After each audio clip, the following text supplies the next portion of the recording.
Hello everyone, स्वागत है आपका आज की क्लास में। आज हम आपको रिमाइंडर थ्योरम यानी शेषफल प्रमेय क्या होती है ये सिखाएंगे। इसके क्वेश्चन सभी प्रकार के कंपटीशन एग्जाम में आते हैं और बेसिक मैथमेटिक्स में भी रिमाइंडर थ्योरम का पता होना हमें बहुत ज़रूरी होता है और मैथ के किसी भी स्टूडेंट को रिमाइंडर थ्योरम यानी शेषफल प्रमेय का ज्ञान होना बहुत आवश्यक है। इससे क्वेश्चंस को करने में बहुत ही आसानी होती है। सबसे पहले हम देखेंगे कि रिमाइंडर होता क्या है यानी शेषफल कहते किसे हैं। तो जब हम किसी संख्या में, जैसे हम देखते हैं कि जैसे हमारे पास एक संख्या है 7, इसमें हम 2 से भाग लगाते हैं ना, 2 से डिवाइड करते हैं। तो 2 से जब 7 को डिवाइड करेंगे तो 2 3 6, तो 6 पूरी बार चला जाएगा भाग, तो इसमें शेषफल बचेगा कितना 1। ठीक है। इसी तरीके से अगर हम जैसे 25 में 4 से डिवाइड करते हैं तो ठीक है, तो 4 6 24, मतलब 4 से 6 बार 24 तक आएगा, तो एक बच रहा है 24, 25 माइनस 24 कितना हो जाएगा 1, तो शेषफल क्या कहलाएगा 1। ठीक है। तो ये रिमाइंडर कहलाता है। जैसे भाग लगाते हैं हम, जैसे हमारे पास एक संख्या है 27 में हम 4 से डिवाइड करते हैं तो 4 6 24। ठीक है। तो जब हम इसको इससे माइनस करेंगे तो क्या बचेगा 3, तो ये क्या कहलाएगा रिमाइंडर यानी शेषफल। ठीक है। तो 3 हमारा क्या बचा रिमाइंडर। जब हम भाज्य में यानी डिविडेंड में भाजक से डिवाइड करते हैं तो इस तरफ हमें भागफल और नीचे शेषफल प्राप्त होता है, जिसे रिमाइंडर कहते हैं। ठीक है। इसको भाजक को डिविजर बोलते हैं। ठीक है। तो इसका संबंध क्या होता है, जैसे भाज्य बराबर भाजक मल्टीप्लाई भाग प्लस शेषफल, मतलब भाजक और भागफल का मल्टीप्लाई करके जो शेषफल अगर हम उसमें जोड़ते हैं तो हमें भाज्य प्राप्त होता है। ठीक है, डिविडेंड प्राप्त होता है।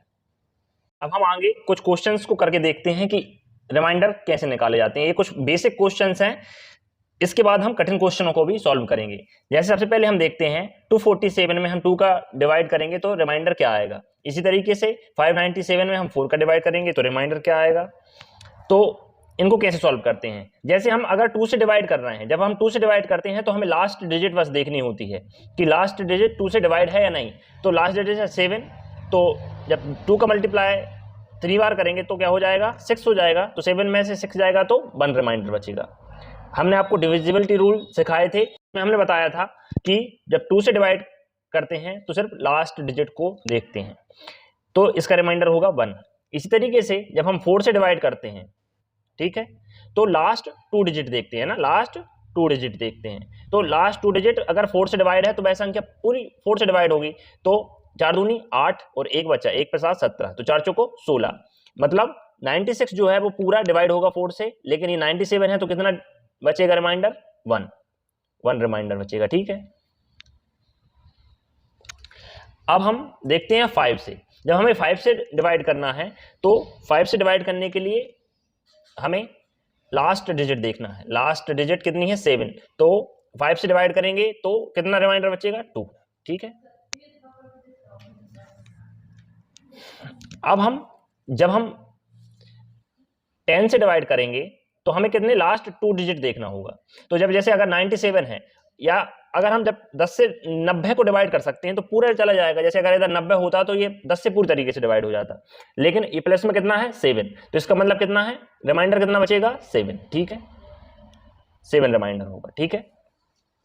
इसी तरीके से जब हम 97 को 100 से डिवाइड करेंगे तो इसका मतलब होता है, देखिए इधर अच्छे से समझाऊं मैं आपको कि 6100 प्लस 97 अपॉन 100।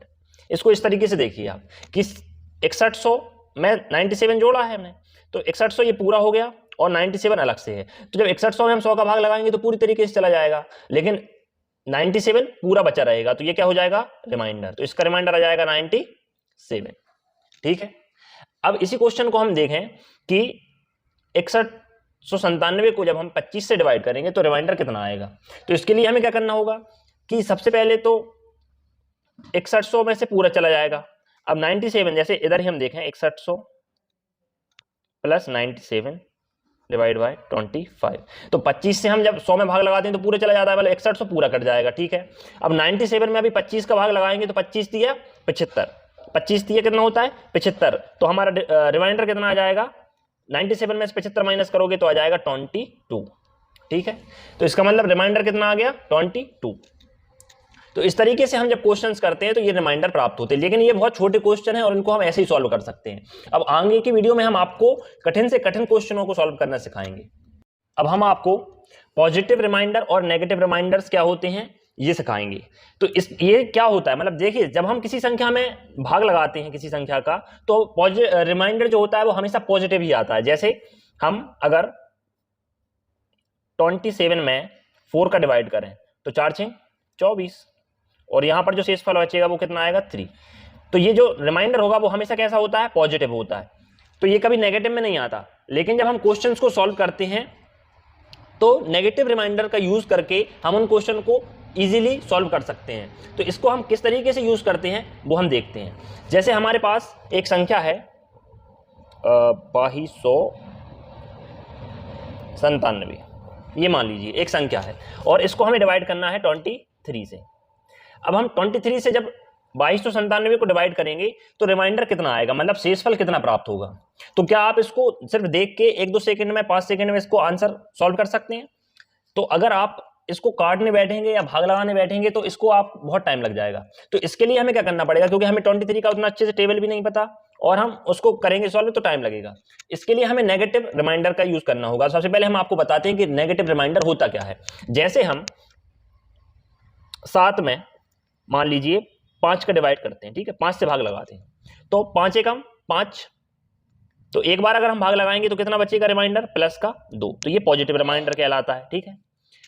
लेकिन अगर हम मान लीजिए 5 का टेबल 2 बार पढ़ेंगे, 5 दूनी 10, ठीक है, 5 दूनी 10, तो 10 से 7 कितना कम है, 3 कम है, तो हम लिखेंगे -3। क्या आप समझ पा रहे हैं बात को? मतलब नेगेटिव रिमाइंडर प्राप्त करने के लिए हमें जब भाग लगाते हैं तो उस संख्या से ज्यादा बार टेबल पढ़ना पड़ता है कि उस संख्या से ज्यादा संख्या आ जाए हमारे पास। जैसे उदाहरण के लिए हमारे पास एक संख्या है 24, ठीक है। अब 24 में हमें 5 का डिवाइड करना है, ठीक है। जब हम 5 से 24 को डिवाइड करेंगे तो रिमाइंडर हमारे पास आएगा कितना, 4, ठीक है। जब 5 का हम 24 में भाग लगाएंगे तो 5 चौको 20, तो 20 बार पूरा भाग चला जाएगा और 4 शेषफल बचेगा, तो इसको बोलते हैं रिमाइंडर।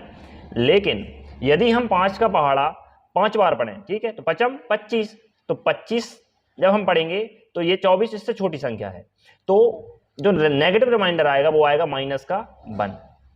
क्या आप समझ पा रहे हैं इस बात को कि नेगेटिव रिमाइंडर और पॉजिटिव रिमाइंडर क्या होता है कि नेगेटिव रिमाइंडर और पॉजिटिव रिमाइंडर ये 2 रिमाइंडर होते हैं। इन दोनों का जो योग होता है, मतलब इन दोनों को अगर जोड़ें तो वह संख्या प्राप्त होती है हमें, मतलब हमें भाजक प्राप्त होता है, ठीक है।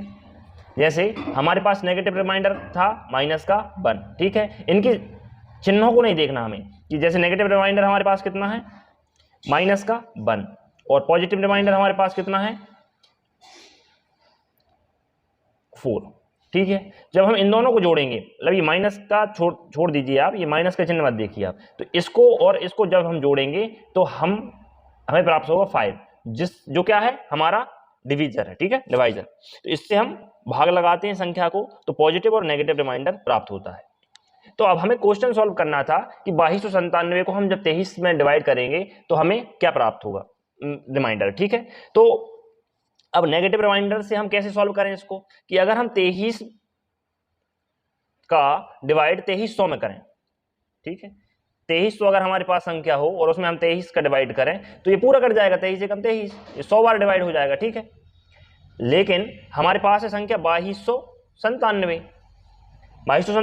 इसका मतलब ये है कि जब हम 2300 में पूरा भाग चला जाएगा तो हमारे पास नेगेटिव रिमाइंडर बचेगा -3, ठीक है। तो इससे हमें क्या पता चलता है कि जो नेगेटिव रिमाइंडर है वो हमें प्राप्त हो गया -3। तो अब हमें अगर पॉजिटिव रिमाइंडर प्राप्त करना है, ठीक है, पॉजिटिव रिमाइंडर प्राप्त करने के लिए हमें क्या पता है, हमें पता है कि नेगेटिव और पॉजिटिव दोनों रिमाइंडर को हम अगर जोड़ते हैं तो हमें भाजक प्राप्त होता है, ठीक है। तो भाजक हम 23।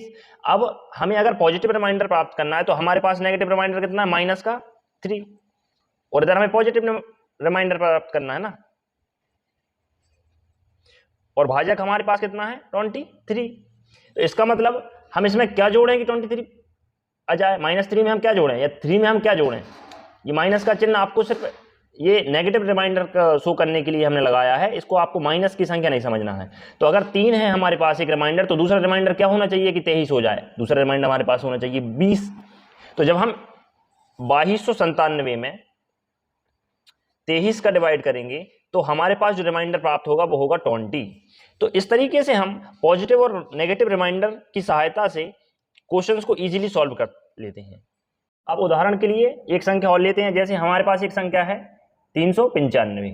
जब इसमें हमें 40 से डिवाइड करना है तो हमारे पास रिमाइंडर क्या होगा, ठीक है। अब रिमाइंडर हमें प्राप्त करना है।